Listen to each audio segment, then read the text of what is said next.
So I'm going to tell you about how we measure dark matter, since it's invisible. What I have here is a cartoon of how we measure dark matter.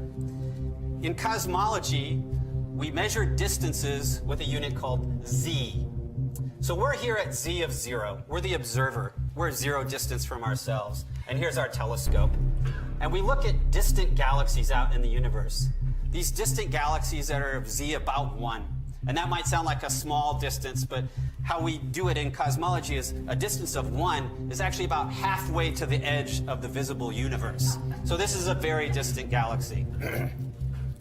In the absence of anything between us and that galaxy, And God said, Let there be a firmament in the midst of the waters, and let it divide the waters from the waters. and God made the firmament, and divided the waters which were under the firmament from the waters which were above the firmament. And it was so.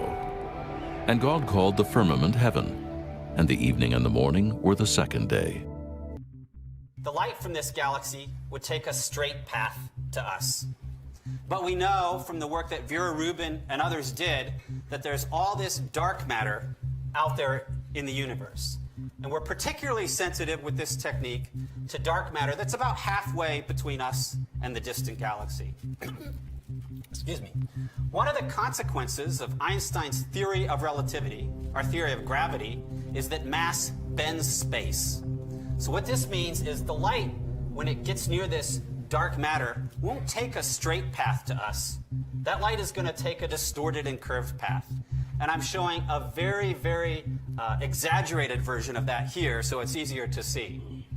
The consequence of this is that we will not see the galaxy as it actually is. We'll see a distorted version of the galaxy. So the dark matter between us, which we can't see, has distorted our image of this distant galaxy.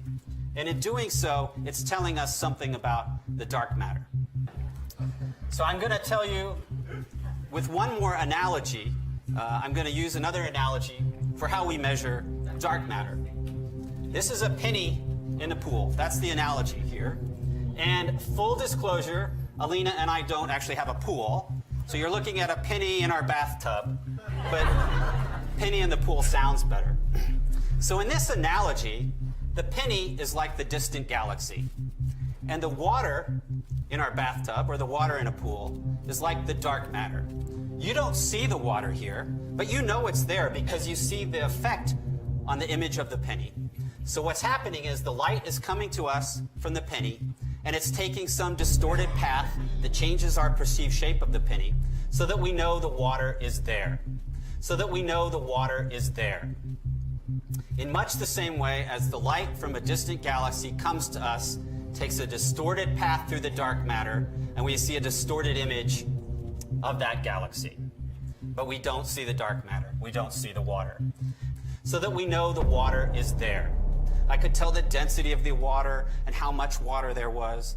And that's going to tell us a lot about the properties of dark matter. That's how we're learning about dark matter now, and that's how we're going to learn about dark matter in the future. He made darkness his secret place. His pavilion round about him were dark waters and thick clouds of the skies.